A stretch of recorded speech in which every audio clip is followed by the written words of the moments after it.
Yo, what's good with you? Cyber here. Or should I say it? What's good, everybody? Cyber C here. Or Cyber C, whichever one you want to call me. We got a new game today. It's Suzerain. I checked out a little bit of it from other people's YouTube channel. It got some big ass words. I'm just going to be honest with you. Some of these words ain't even in my vocabulary because most of these words made up like a guard, Derdia, Morella, Lesbia, Sordland, and Agnoia. Vlogslin, like, nah, bro. Like, so we gonna utilize some Google Translate with the voice action going on in here. Man, you call me whatever you want to call me, but your boy ain't finna embarrass himself. But anyway, I'm gonna use my personality on this. If you guys feeling it and y'all want more, just let me know in the comment section. But anyway, I'm gonna stop talking. Let's get into this game. All right, new game is gonna be called Suzerain YouTube. SYT, you feel me? All right, what we got here? Republic of Sordland. Main story: government is a presidential republic. Okay, 37 million people. That's like 3 times what LA is. In recession, major power in 1954. Wait, I am so curious right now. So the population is 37 million, right? So Australia, isn't like Australia population is 26 million. So we have more population than the whole entire country of Australia. That's insane. Okay.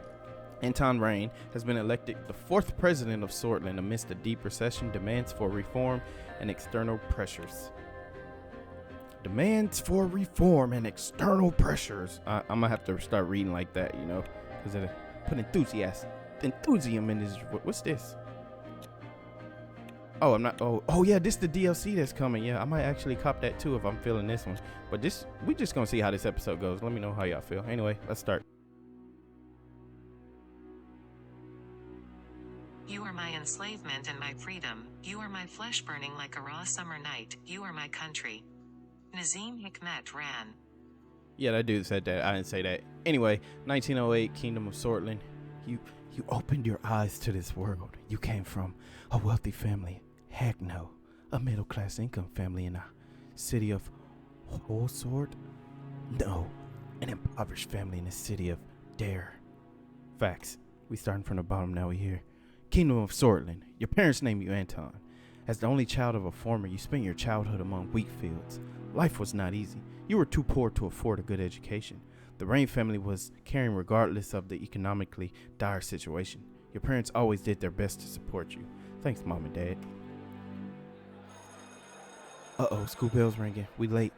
During a history class at school, hey, you know, I fucks with history, you know. The bell started to ring unexpectedly. You heard a loud commotion outside. As everyone tried to figure out what was going on, the principal announced the historic revolution. The historic revolution? The kingdom was no more. The Republic of Sordland was born. The only home you've ever known. So we're now a republic. I guess we wasn't before. As a child, I'm not gonna fully understand. Yeah, as a child, or I was happy to get off. Man, we role playing this from the perspective of, I guess, commonality. So I'm gonna say I was just happy as a kid to get the day off. I don't know what's going on with the kingdom and all that stuff means. After graduating, you passed the university exam with high marks. Even though your family was poor, the public education system made it possible to go to university. You had the opportunity to choose between several studies. All right, so that's good that they can help out people. Australia and Germany has that, in a few more countries. America don't. Capitalism, you pay for what you want. Since we already are from there, and I like history, and we was in history class when we first heard what was going on, I'm going again off commonality, so here we go. History. During the first year, you attended a lecture with, what is that, David Whiskey? David Whiskey, however you want to say that. He was a well-known diplomat from the foreign ministry and the son of the president. All right, so I'm trying to break this down in my mind, so I'm talking it out while I'm reading it with you guys, so I can really dive into the role-playing aspect of this game. So I'm a freshman in school. I'm in class. My professor name is David Whiskey. He's a well-known diplomat from the foreign ministry, and he's teaching in a college class. This man's overachiever. I'm just saying. And he's the son of the president. Like, bro, like, go sit up somewhere and relax. Your teacher and mentor from the university. He is the son of the first president, the revolutionary Arthur S. Whiskey. All right, after observing the hall in silence, he explained why real politics is important for a successful foreign policy. So this sounds like to me, he's following what his father Arthur is saying. Oh, like the apple doesn't fall far from the tree, right? As they say. So that's what I'm guessing. So he explained why real politics is important for a successful foreign policy. He argued that a strategy based on practical and material factors would be much more successful in reaching Sordland's ambitions. So I don't know if this is going against his father or going with his father, but he is a diplomat of foreign policy, right? So he explained why real politics is important for a successful foreign policy, which he is a well-known diplomat from the foreign ministry. So he's going off of what he knows and what his beliefs are. So would I agree with him? Like, I'm a freshman in college. Like, what freaking freshman in college is going to agree with their professor? Like, we talk back unless you're a nerd and you just absorb everything and like go with it. So I'm going to question what I've been thought. Or I could be like, yo, I only care about passing the exams. So let's think about our backstory again for a second here. We're poor. We heard about the historic revolution going on, the Kingdom of Sordland. We didn't really understand that. We actually did very well to get into college for our exams, even coming from a poor family, because of the education system paid for it. So whichever system was in place was actually good for us. You feel me? So we're like, okay, the system helped us get here. We're actually taking advantage of what we're learning in school. So I'm going to say my only concern was to pass the exams, because I've already passed the exams to get into college. I want to maintain that, hey, I came from nothing. I worked hard to get what I have. Even though the government helped me get here, my concern was still passing the exams and staying and graduating college and making my family proud. I know I'm going too deep into this, but hey, bear with me. We're going to have a fun playthrough. All right, May 22nd. Soldiers entered the campus in the evening ahead of the first election. Okay, many were in shock as a uniformed man created a security cordon and started arresting the teachers. Wait, so David Whiskey was probably going to get arrested too. It seems like this is a military coup. A group of students started gathering in protest along with your best friend, Peter Vectern. You decided to, Heter? I'm gonna just say Peter, man. You Peter now. Vectern. You decided to. All right, so why are they gathering in protest? Because the military's coming down there like, yo, get out of here. What you doing? If I protest with the students, if we look at the history of what happened in real life right here, just for a second, if we look at the history of what happened with military coups and people tried to oppose them, what happened? Tiananmen Square, where that tank was about to run over that Asian guy. We look at Napoleon when he first got his first command to stop the rebellion that was going on, and he actually got his power from a coup, and he killed those people. Like in Russia, when they stood up to the government, and all those soldiers murdered those people too, and the other soldiers too who was like going against the protest. I forgot what it's called, but I saw it somewhere on YouTube. So I'm like, bro, I ain't protesting with them. Get out of here. I'm avoiding that. You heard okay, that was an announcement we heard. You heard a loud announcement that echoed through the campus. General Lutheran, who is this? The nationalist general who led a military coup and declared martial law in 1927. All right, so he's leading the military coup. Like, didn't I just say Napoleon did that too? Bro, come on now. Quit playing with me. All right, a martial law in order to restore the administration. So he wants the Nationalist Party to be in control right now, but I guess the Republic is in control. Okay, please stand back and disperse to your rooms. You quickly made your way towards the dormitory, avoiding the scene. So why is he holding a coup? He's holding martial law, and then the students at the school wanted to start protesting. So then he sent his military in, and he's like, yo, disperse. I got martial law. We getting rid of the Republic. Who's actually realpolitik with my professor and mentor, David Whiskey, said something about that. So I'm gonna do exactly as they say. All right, as you enter your room, you heard screams coming from the outside. You try to bury yourself under the sheets. So I'm guessing the scream, I don't hear, it didn't say gunfire. It just said screams. So people getting locked up. Why would I bury myself under the sheets? I'm cool in my room. But I feel like if I try to go see what happened, I might get popped. I might get dealt with. You feel me? So, but I ain't no coward. So I'm gonna have to be brave and nosy. Even though I don't want to go protest, I still want to see what they screaming about. You feel me? I'm curious. Oh, curiosity killed the cat. Nope, just kidding. It was a gloomy year, but the soldiers locked the door, so I couldn't go out anyway. but we ain't no coward trying to hide back up under there. All right. The coup split the students into two groups and caused frequent fights. Okay, we in two groups. I'm imagining this right now. Torture and imprisonment of any opposing voice became a daily routine in Dare. You did not want to stay idle and decided to join. I'm going to say a political debate group, because if we join the student council, we just going to do exactly what we just saw the last slide, where they throw us in our rooms and stuff. Human rights group, they don't get, I don't want to be mean or nothing, but they don't really get nothing done. You feel me? Damn, nothing. So we just going to join a political debate group so we could talk our way, be like, yo, let's sit down at a table and argue back and forth. Because if we could argue back and forth and I get more people on my side, then boom, my side wins. I mean, you could pull out a gun and shoot me, but then my side and other people are going to see that as like, yo, that's kind of hostile. So then you lose kudo points. And in the end, you lose in the long run. You know, this is a long run game, all right? This is a long running game we running here. We're not running no like instant gratification. We're running long run games here. So a political debate group. All right. Dozens of debate helped you hone your artist skills while helping you grow your network. Even though the discussions between different groups often became heated, you all grew from sharing ideas. Didn't I just say that? Like debates, man, I'm telling you, debates are legit, because they really like make you step up your game and really show that you're a subject matter expert on what your ideas are. And if you could prove it, a debate ain't about the loudest in the room. It's about like being the loudest in the room plus being able to prove and back what you're saying. So debates are like highly intelligent people. I fucks with it. All right. In one of the meetings, all right, Peter introduced you, that's my best friend, to a classmate of his, Monica, the love of your life. How's she the love of my life? I just got introduced to her. Oh, I guess this is more backstory about it. Okay. Okay, Monica. Oh, Peter introduced me. Okay, what's up, Monica? You were immediately attracted to. All right, so so let's see where we're at right now to set the scene to what's the best choice here. All right, so I'm in debates. Okay, my network is growing.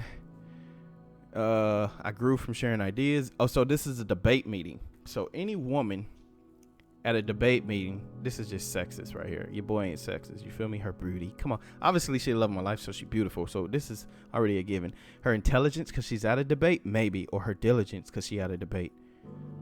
Didn't I just say before, we're going off a role-playing aspect of what I'm saying. Intelligent people are at debates. They're not nobody. So her intelligence, because she's there. There we go. She mentioned to you that she was a volunteer for the Swordish League of Women, an organization campaigning for women's rights. You told her wholeheartedly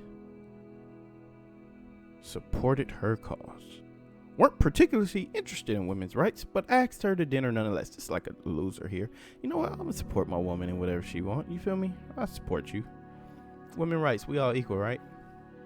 Because, hey, just like I played in the last game we played, remember Grand Tactician, how Marcus was a slave and he was fighting for the freedoms of enslaved people and their rights, that every man should be free and not the property of somebody other man. So that's what we going on to here, you know, everybody equal. What's up? The political charge environment led you to join the Red Youth, the socialists, sound like communists, join the young Swords, the nationalists. This sounds like the communists against the capitalists, basically, is what I'm seeing right now. Or stay away from any political organization. Let's go back here. We're in a debate group, right? Because we don't like the way things are going. We don't want to be involved in anything either, right? So we stand away from any political organization. We just trying to get our point across and share ideas. Because if you choose a side, you die by that side. You live and die by that side. So we're going to stay away from any political organization. Yeah, what the radio just said. Yeah, that right there. 1928, the radio relayed that the communist general Ricard surrounded Lutheran and his troops, demanding their surrender. Who's this guy? Communist general who led an attack in 1928 against General Luton military coup. And Luton is the nationalist. Yep. They refused, and heavy fighting broke out across the country. You just couldn't believe it. The army was fighting amongst themselves. Sordland plunged into chaos. All right, so this guy is who? A communist against a capitalist. I mean, a nationalist. I'm basically saying what it is. Communists against capitalism. It's like Russia. It's like Russia and the United States, basically, right here. So Lutheran is like the America, and this guy's like Russian. Stalin or something. You feel me? All right, Sordland plunged into chaos. All right, the clashes escalated into a full-blown civil war, like a game I just played. Go check out that series, 15 episodes of Marcus. Might got more coming out in the future, but anyway, let me stop promoting that game and let's focus on this one. All right, the horrors made you isolate yourself for a while. Monica, the love of my life, helped you cope, and love grew between the two of you. Say less. Oh yeah, you like that? Let me talk in my deep voice for you. Hey Monica, you heard that right there? I just bit my lip and licked them. You feel me? Anyway, however, it was a difficult time for love. I would assume so too. The chaos had to end. So me and Monica just, the civil war going on, me and her just like coping with each other, you know, we feeling each other. She's intelligent. We're like having debates about stuff. We ain't with no political party, you feel me? Love at first sight. Let's go.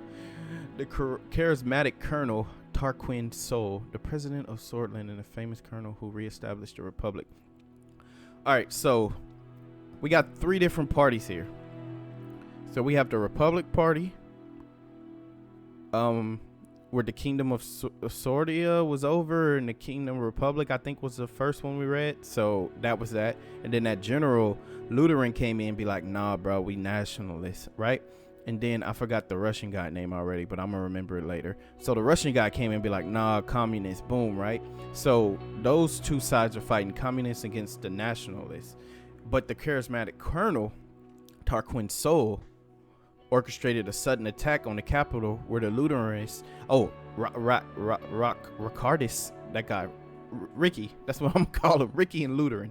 All right, Ricky and Lutheran forces were battling each other. He defeated both and ended the war. Boom, yay, Republic wins. A new constitution was written and the military government began efforts to restore stability. Many people saw the colonel as a savior. He formed a united Sordland party and ran as a presidential candidate in the first ever single party elections. Bro, it's one party. Like, this dude going against the other people, and he's the one that initiated everything. Of course, Sol's going to win. I didn't vote, or you voted for the United Sordland Party. Let's see here. We don't want any political affiliation, right? But we wanted change. This guy's a republic. And who's a republic that we know? Our mentor. And usually when you have a mentor, you usually follow what your mentor says, right? And our mentor was the whiskey guy. Not the drinking, but the last name. So our mentor was him, right? So we gonna follow off what he wants, and that was a republic, because he said real politics, right? And he was a foreign minister. So we voted for the United Sordland Party because we saw a difference, because obviously we didn't like Lutheran or Ricky. So Ricardis or Ricard, we didn't like Lutheran or Ricard. So we're gonna vote for the United Sordland Party because of what our mentor, he infected us, right?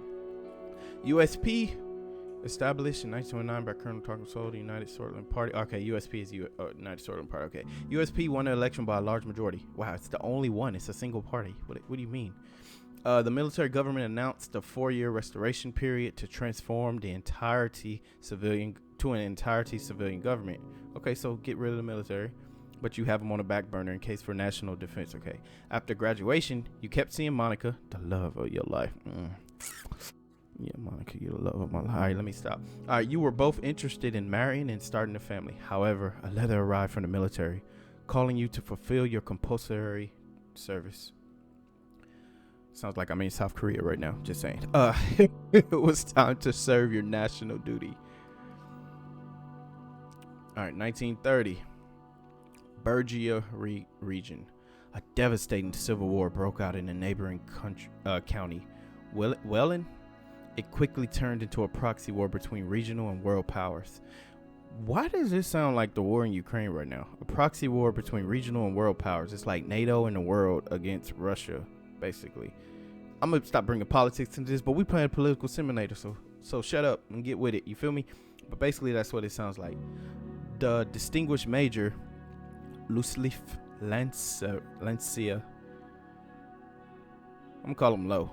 So the distinguished major, Low, ordered you to lead your squad on a border patrol. Wait, what does it say? A famous commanding officer from the Swedish Armed Forces who you served under. The Republic went as a young and fragile republic neighboring Sordland. Okay, cool. It was a very cold winter night when you began marching out of the Gumrin outpost. bro, these words I've never seen in my life, and it's like my brain is like, yo, this is the first time sounded out. Gumrin outpost. Yeah, basically like that. Okay, you can still see your breath. All right, cool. Basically, Major Low is like, yo, go out, lead your squad on a patrol mission inside of Wayland. So we doing that. All right. After several hours of marching through the snowy hills, distant noises were heard. Visibility was too low to confirm the sources, so the squad crawled forward in formation and found a spot to observe. A group of refugees has made it beyond the border fence. You escorted them back or let them slip? Tough decision. We're patrolling the border, and they're trying to come to where we are. So the squad found a spot. A group of refugees had made it beyond the border fence. So they're trying to come to where we are, right? Because they got a civil war going on where they at.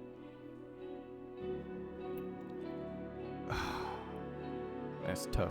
Why is this game so damn tough? I feel like y'all gonna judge the hell out of me for whatever I pick. It's like I should just let ChatGPT choose my damn choices. Hey, don't come. All right, so let's role play on how we are. We don't like any political party. We're influenced by the Republic. We believe in the values of a Republic. There's a civil war going on in Wayland. I don't think it stated what kind of government they have. But refugees trying to make it past our border fence. As a soldier, I'm just doing my duty. You feel me? Because I escorted them back.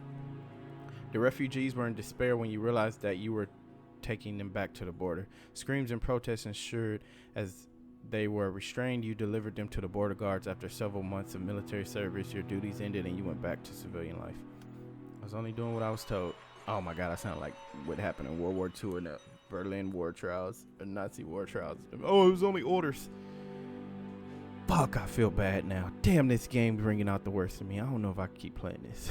It's up to y'all to tell me if y'all want to see more of this. All right. 1931, you and Monica decided to share your lives together after receiving the blessing of her parents. A ceremony was held. During the wait, I gotta highlight these. Monica, the love of your life.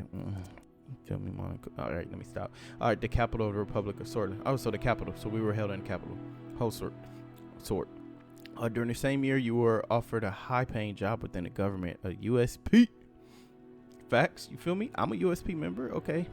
It was important to start your career on a good foot, so you accepted it. Okay. Working for the ruling party was the easiest path to power. I don't think my guy really cares about power.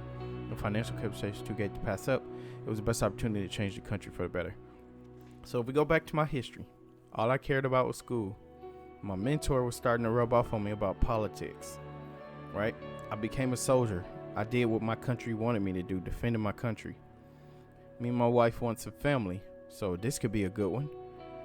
I don't think I'm looking for power right now necessarily because I didn't want to join anything really. So that doesn't work with the role playing aspect. The financial compensation, maybe because we wanted to start a family, or it was the best opportunity to change the country for the better. I'm gonna say this one because I'm a USP member. I believe in it's like I'm starting to be influenced by the USP because of whiskey. You feel me? So, and then voting for the USP party and yada yada. You became the foreign policy assistant to one of the more experienced members of the assembly. You worked long and hard reviewing dozens of foreign policy plans late into the night. You were climbing the ladder. All right, so foreign policy assistant. What does this sound like? Sounds like David Whiskey, right? Starting to rub off on us still. USP. All right, Seoul gave amnesty to the remaining fractions of the Civil War and chose de-escalation and appeasal. The institutions and symbols of the former kingdom were slowly replaced. So, is that the kingdom of famous colonel who reestablished the republic? So, it's I don't know what kingdom Wayland had. His government launched several new initiatives, such as citizen funding bills to revitalize the economy, a social labor initiative to help rebuild and improve society, and a large dam project to solve the energy crisis. The first multi-party elections in the history of Sordland were held. The president was elected once more. Of course, he's going to win. This guy sounds great. The preparation of the comprehensive trade agreement with Agnola, my bad, it's in a real country. Agnolia was occupying most of your personal time. All right, so let's break it down. Let's go slow here. Where we at now? We looking for a comprehensive trade agreement with Agnolia. All right. It was occupying most of my personal time. But your significant contribution to the trade talks triggered an initiative to meet the president himself. Oh, I admire him. Okay, who offered you a key position. Wow. So he's like, yo, I like this trade agreement you got going with Agnolia. Agnolia. I can't say that damn word. All right, who offered you a key position? You were to become the youngest member of assembly. You accept it right away. You accept it without. Yo, I accepted them, because I like what USP doing. I wasn't political, but after seeing what's going on and how it's helping people, like I'm all about it. I started off nothing. Started debates, just being intelligent. Then I saw with the communists and the R's and the L's and Lutherans and Ragdik or whatever. I wasn't feeling them, but then the USP started to help me, so I accepted right away. All right. As the youngest MP, it was difficult to connect with the influential inner circle.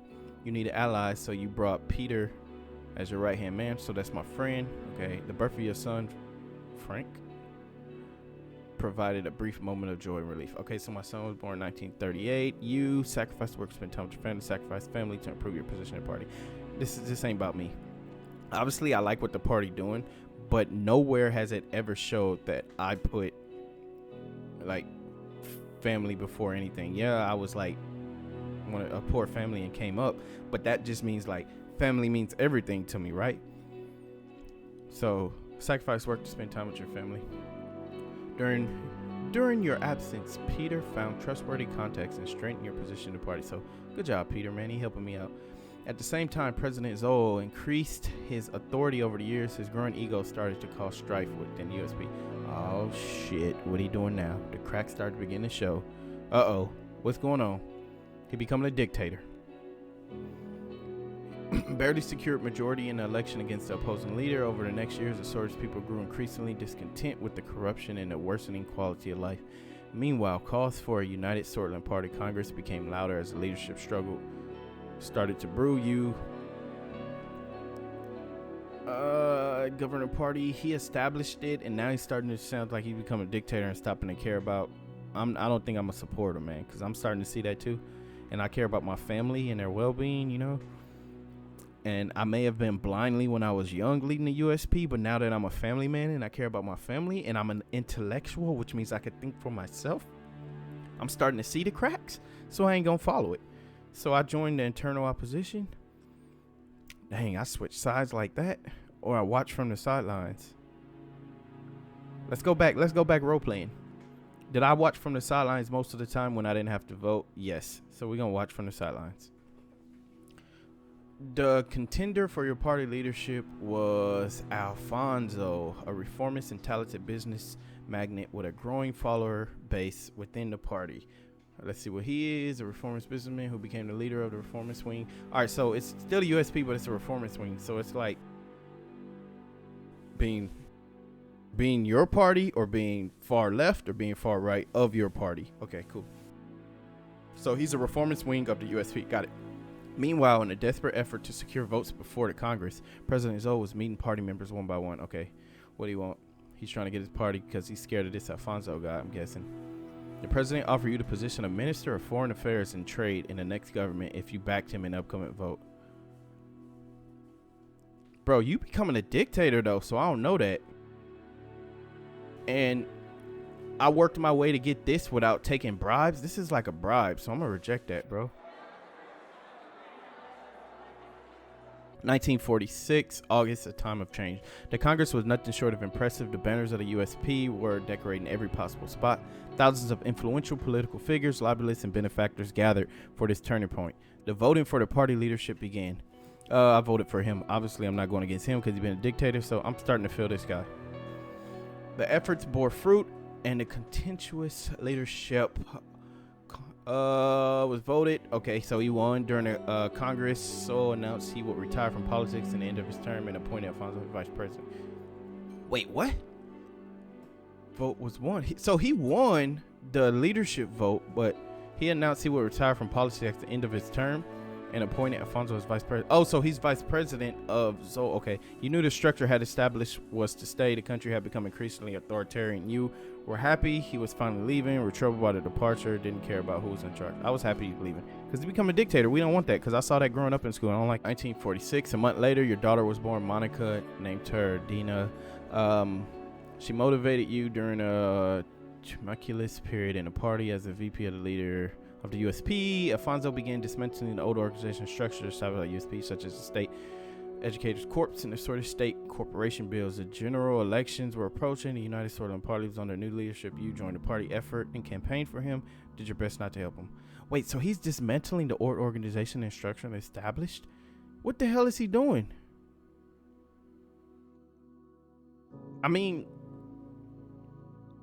old organizations, they were becoming corrupt, so I guess that's fine. Wait, I gotta start using my brain again. Hold on, wait. During the general election, the main opposition leader was embroiled in a sex scandal with his secretary. This mother... He was first replaced by the more popular figure, Richter, a new popular figure from the People's Freedom and Justice Party who currently serves as leader. But the damage had been done. The new economic policies and an extensive privatization program proposed by Afonso secured an election victory for the USP. Over the years, you did your best in order to make Sordland a better place, tried all that was necessary to climb up the ladder, dedicated yourself to the party and its success. I'm not really about the party. I'm more about helping Sordland out because that's where I'm from. Man, this is long. Oh, we got two more. Okay. The presidency of Afonso saw many bold reforms in the government and law and advancements in liberal democratic values. He valued your support throughout. However, due to infighting and disorganization, continual economic tension, fast-track privatization, it was followed by severe economic recession. Whew, that's not good. The other parties announced their bids in 1953 election, but the unfair election system hampered opposition efforts to the campaign. So it looks like nobody else can get in and make changes, but I can. Because obviously they're being foo-foo right now. Thought your party could not survive another crisis, worried about the economic... worried that your reputation would be tarnished. Thought your party could not survive another crisis. Well, it seems like my party's not doing very good. So I worried about the economic recession. I'm worried about the people. 1952. Man, I thought I had two more. This is so damn long. With Peter's help, your presence in the USP grew. The two of you worked long nights together. He flipped opponents to your side. You became the face of the new wing of the party. Step by step, with adequate planning, your wing took over the leadership as President Afonso lost control of the country. The moment to make a move had come. You blamed Afonso for the crisis, bribed and extorted. No, advertised Afonso I'm gonna advertise him step down. He listened to your advice. Afonso conceded to the leadership struggle, and the party eventually voted you in because of your indisputable influence. Following this, you announced that you would be running for president in a general election with Peter as your running mate. It was my turn. After visiting every city in town during the campaign, you made a speech on state television. I promised to preserve national values. National values? Not democratic. Great nation of Sordland. Due to our incompetent leadership, enemies both internal and external are influencing our glorious nation. Today, more than ever, we need to unite under one flag and protect our values. For great Sordland, the broadcast ended. November 1953, on election day, millions went outside to cast their votes. It was time to face the truth.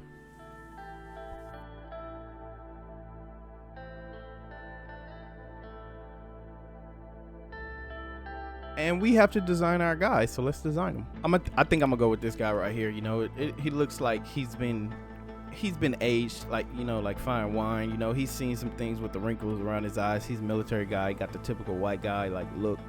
You know, not me, but hey, it works. All right, so we gotta make promises, I guess, here. So in order to win, we had to promote basically our planned economy that we had, the global rivalries between capitalists in the West and the monarch in the North and the communists in the East. Sort of has potential to align with others. So West is capitalist, North is a monarch. We're gonna remain neutral. That's about me and role-playing purposes. In the last 5 years, yada yada yada, forced immigration laws enacted by the former president. As a result, we're gonna toughen, retrain. We're gonna toughen. For this part, I guess he helped with the education. Defense was more for Afonso. law and enforcement, like military, didn't really care. Health, that's fine, but education, because it helped him out too. Because the once praised education system helped him get to where he is. Yes, 2 weeks passed since you've won the election. And that's where we're going to stop today, because I just want to make sure this is even going to get any traction or anybody want to see this, because this is a lot of freaking reading and my throat's dry and I need some water. So let your boy know if you want to see more. Anyway, Cyber. I'm Cyber. Not Cyber. I'm talking to myself. No, I am myself. All right, this is Cyber C signing out. Catch you next time. Later.